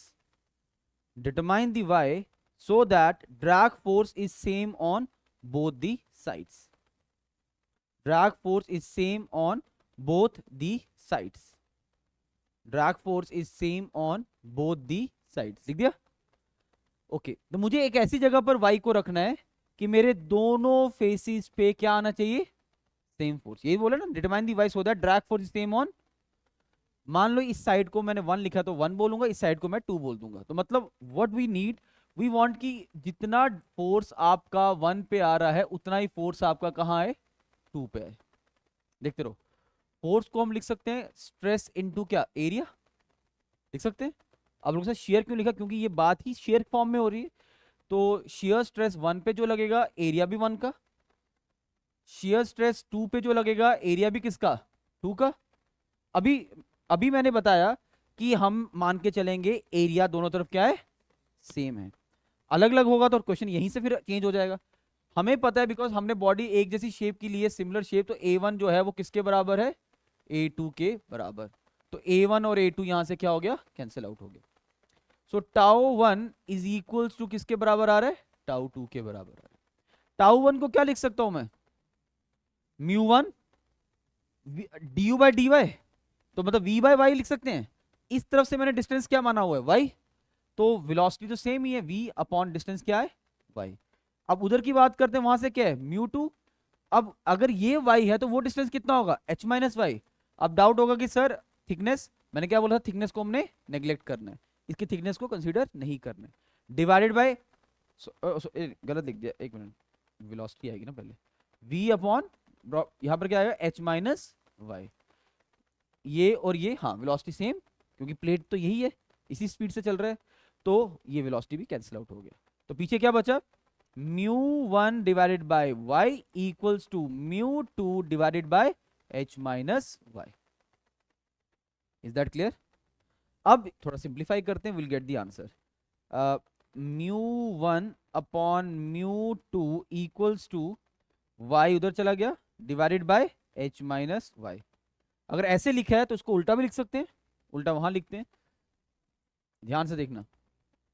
जैसे ये लिखा है तो मैं इसको ऐसे लिख सकता हूं, h minus y upon y equals to μ2 upon μ1। Simplify करते हैं, h upon y minus 1 equals to μ2 upon μ1। h upon y equals to μ2 upon μ1 plus 1। LCM लेंगे तो h upon y equals to, answer क्या आ गया, μ2 प्लस μ1 अपॉन μ1, यही आ रहा है। तो फाइनल आंसर मैं यहां पर लिख रहा हूं, इसको सिंप्लीफाई करके उल्टा लिख रहे हैं, देखते रहना, y by h equals to μ1 upon μ1 plus μ2। देखते रहना, अभी सीखने वाली चीज है। इसका मतलब अगर मुझे y निकालना है तो वो कैसे निकलेगा, μ1 अपॉन μ1 प्लस μ2, और उसको किससे मल्टीप्लाई कर देंगे। अगर मैं, इस लाइन का मतलब क्या हुआ, इस लाइन का मतलब ये हुआ, अगर मैं अपनी प्लेट को इस डिस्टेंस पर रखूंगा, अगर मैं अपनी प्लेट को इस डिस्टेंस पर रखूंगा तो इसके दोनों फेसिस पे आपको क्या एक्सपीरियंस होगा, सेम ड्रैग फोर्स। आज के टाइम पे, ये मेरे टाइम पे मेंस का क्वेश्चन था, आज के टाइम पे ये नहीं पूछेगा कोई, वो सीधे बोलेगा एक फ्लूइड है वाटर, उसका म्यू दे देगा, एक फ्लूइड है मेरे पास मरकरी, उसका म्यू दे देगा। बताओ मैं प्लेट को कहां रखूं कि दोनों की फेसिस पे सेम फोर्सेस लगे। तो you must remember this formula. अब इसको याद करने का ट्रिक सुनो, जिस साइड से निकालना है उसका म्यू पहले ऊपर divide by total mu into H. अगर सर इधर से निकालना होता तो क्या लिखते, μ2 अपॉन μ1 प्लस μ2 इंटू एच। तो जिस साइड से निकालना है उसका mu divide by total mu into H. समझ आया। आपने एंड में ये ट्रिक याद रखनी है, लेकिन उसके पीछे का कॉन्सेप्ट ये है, यही एग्जाम के लिए इंपॉर्टेंट है, नोट कर लो इसको।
Any doubt?